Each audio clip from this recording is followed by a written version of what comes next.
I was lucky enough to get the call to head out to Great Barrier Island on my mate Dan's boat. Conditions were unbelievable, with virtually no wind the entire day. Although on the way to our first dive spot, we did see a nice mako swimming along on the surface, which resulted in a few of the guys cruising around on the boat, procrastinating to put their gear on. I was getting prepped on the back of the boat. We're just checking the current. Got to take my spear tip off. It's meant to run from the north, but I think it might be going the other way. It pays to figure out which way the tide's running before hopping in somewhere like a pinnacle, so you know that you don't jump on the wrong spot. It could result in you spooking the fish or getting swept away in the tide. Dan put us right on the money spot, and me and Ben were first in the water as we were too excited to worry about the shark we'd just seen. Visibility was pretty good compared to what we've been dealing with lately. Around 8 sort of 10 meters on this pinnacle, and it was absolutely alive with fish. The tide was quite manageable. I was a little rusty from not doing too much deep diving lately, as we've been stuck inshore, not being able to boat anywhere. I've got my Sinto D4F that I use to monitor my dives. It's not everything I look at when I'm diving, but it's good reference points so I know how long I should be spending on the surface, as well as how deep the water is.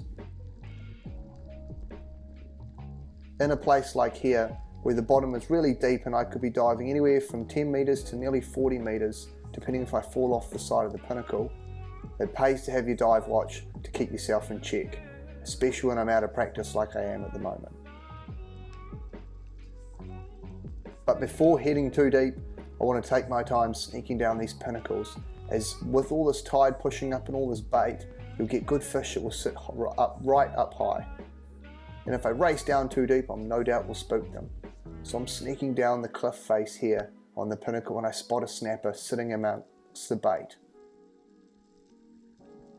A really slow approach is needed here. Takes a while for it to register and I'm well within range at that point.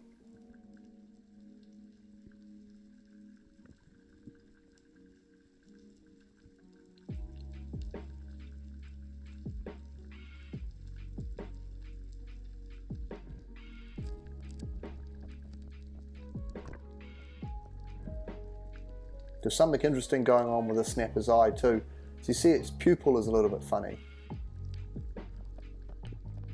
We didn't have a float boat in the water at this moment, as Muscle Man was getting his tan on and he was boating for us. He managed to pop the anchor perfectly on top of the pinnacle, so he's about to get in. And he's able to put the dive flag up so other boaties know there were divers in the water.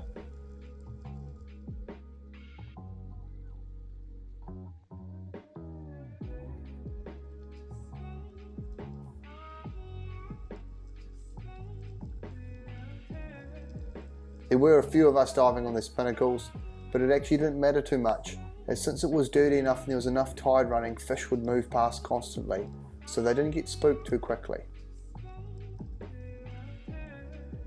There had to be some pink maomao close by here, as there was really deep water around it. So you see the butterfly perch there with the spot are up high, and there's some good sized pink maomao below them.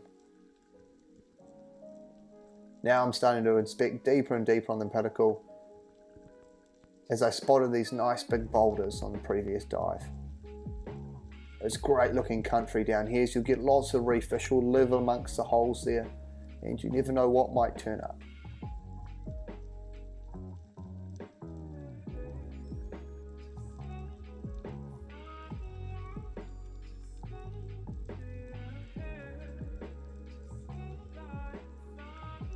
It's quite interesting country. The water's reasonably cold, and as I mentioned, I'm a bit out of practice, so I'm trying to spend minimal time on the bottom there.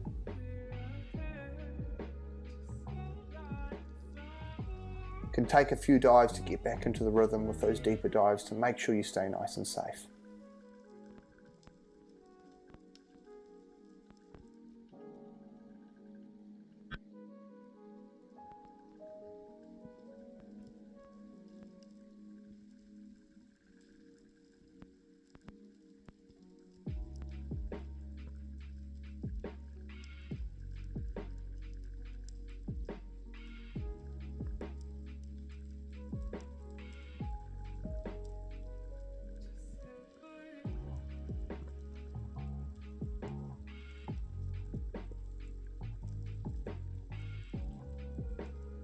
It was beautiful diving with so many baitfish like this filling the water column. And there's plenty of pink maomao below them. And as everyone knows, pink maomao make really great eating. So we're going to try take a couple of these just before we leave.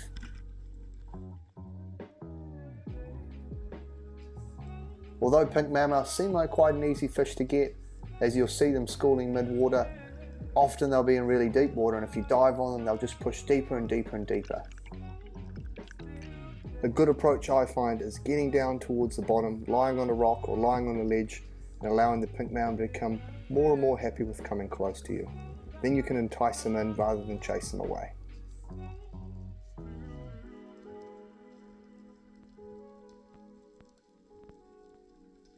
It's Sophie's turn this time, so I said I'd follow her down and film her. We found that the pink maomao were hanging in sort of a gutter in the top of the pinnacle and were easy to approach there, rather than trying to approach them out in the deep water.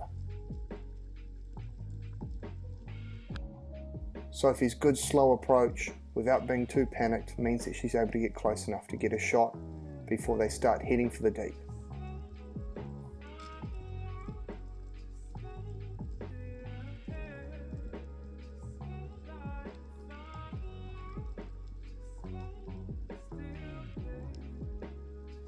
Sophie checks her watch on the way back to the surface to figure out how deep she was, but I wouldn't necessarily encourage this.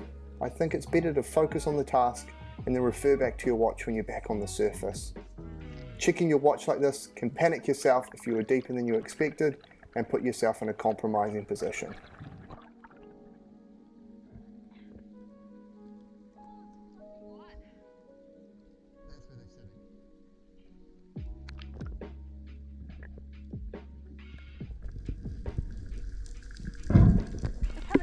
Out wide though. Yeah, but you'll chase them into deeper water. There you can sneak up on them. Are they still in that gutter? Mm.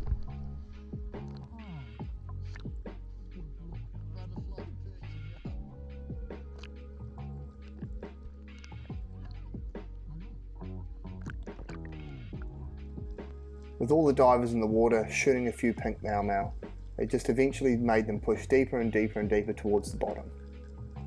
So just before we left, I'd do one more dive to just see if I can get one more.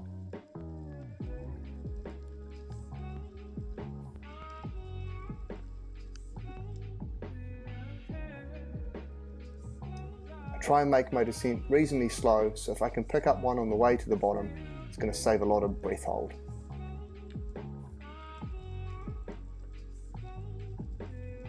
You can see them there as I'm heading down, but I'm trying my best not to chase them.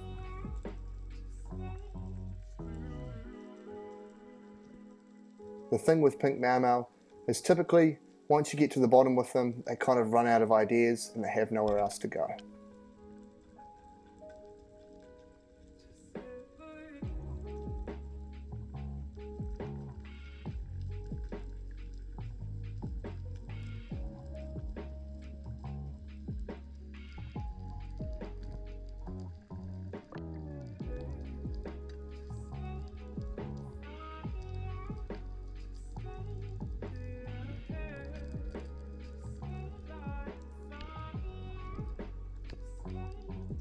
Pleased with a few pink maomao and snapper we speared on the pinnacles, we headed it in shallow. Straight away I spotted this nice big boulder that was leaning against the wall. These are often a good place to look for crayfish. Crayfish like cracks and crevices, often created by boulders leaning against a wall or leaning against each other.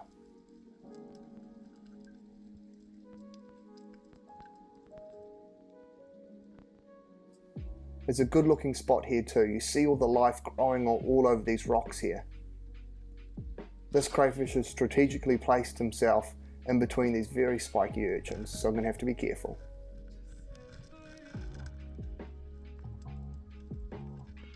And I pick up my spear gun on the way back out of the hole. That was pointing in the opposite direction that I was.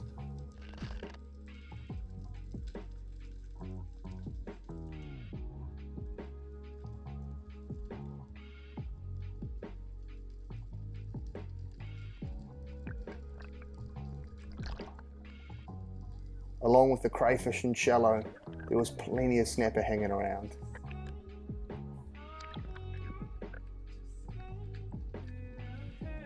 spotted a mob of snapper sort of cruising around this gutter here, and here's a great example of them outsmarting me. With this reasonably clear water, I really struggle to try and close the gap before one of them spots me and spooks them all away. Typically when there's groups of snapper, once one spooks, they all tend to spook. It was beautiful snapper country. This sort of gloomy, kelpy area where you've got a little bit of current is great places for snapper to come rest up.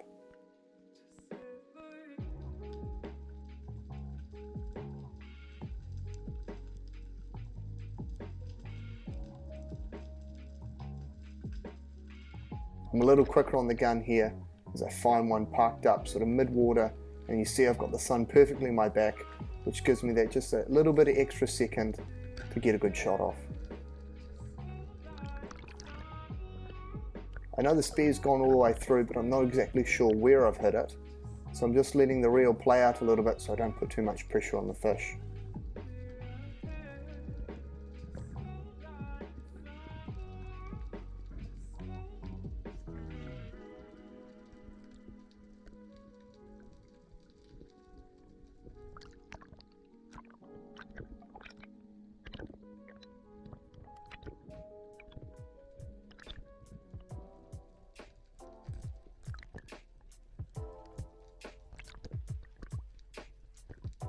While looking for snapper, found this really big pack horse just parked up on the corner of this rock, an extremely unlikely crayfish looking area.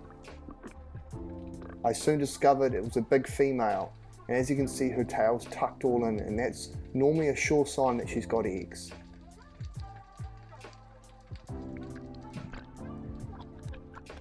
And while all of this, there was a school of trevally sort of milling around in the area as well.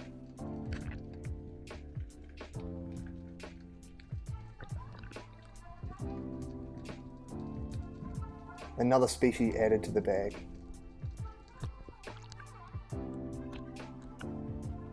A few of its mates were hanging around, so Sophie's down and after them, but they soon realised it's not a good place to hang around.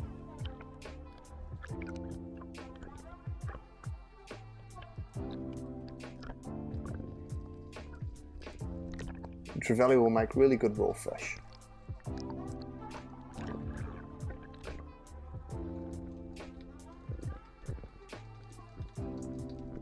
While looking for crayfish, hence why not having my gun loaded, amongst these beautiful blue maomao, there are a few nice kohiru.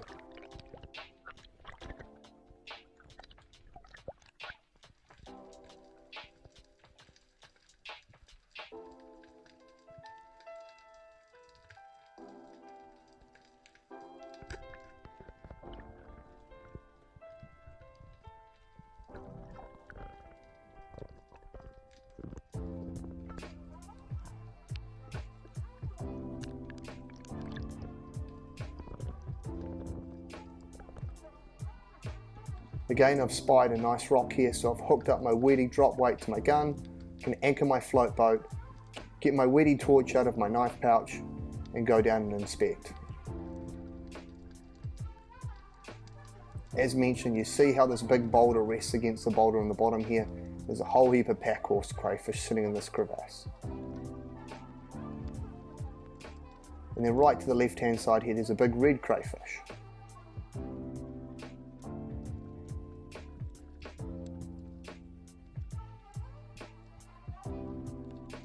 Personally, I enjoy eating red crayfish more than pack horse. I think they taste a little bit nicer, so I'm going to prioritise getting this guy. Although it looks simple and successful, I do miss quite a few crayfish. It's pretty normal.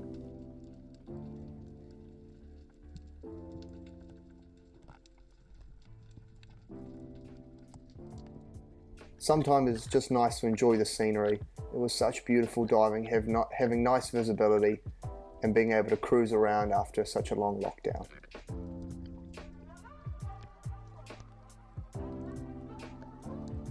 While looking for crays, I also set up a nice ground bait. Just broke open a few sea urchins, just to see if I can pick up one more snapper.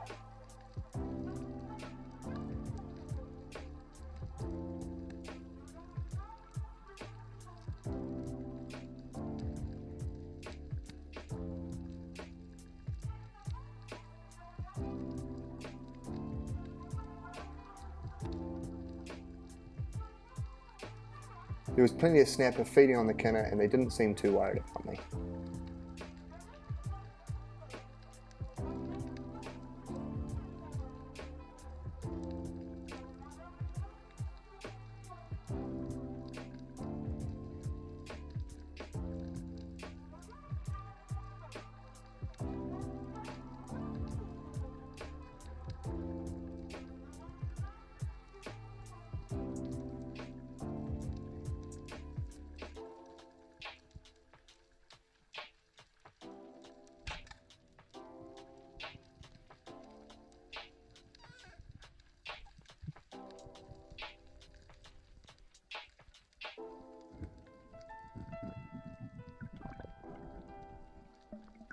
To avoid the mess back on the boat, it does always pay to gut and gill your fish.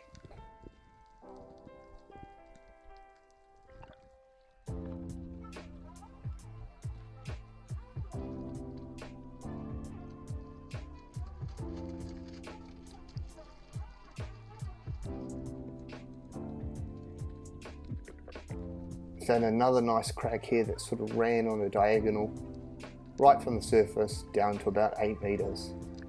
Start from the top, slowly inspect all the way down. And here's a big male packhorse crayfish. Now after seeing the female packhorse had eggs, I did my best to avoid getting anywhere near the females and grabbing them.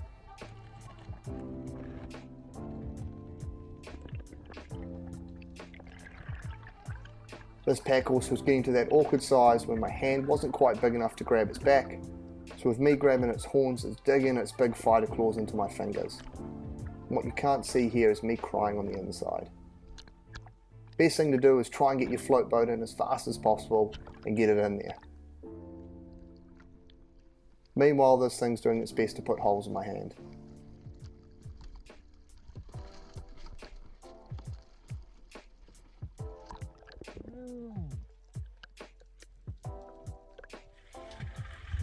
A packhorse crayfish and a reed crayfish.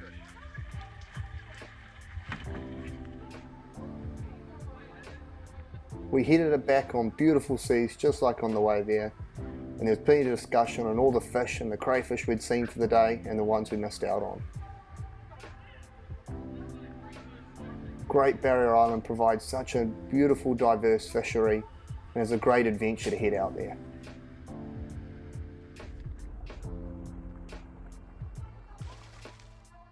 Looking forward to getting back as soon as the weather goes good again.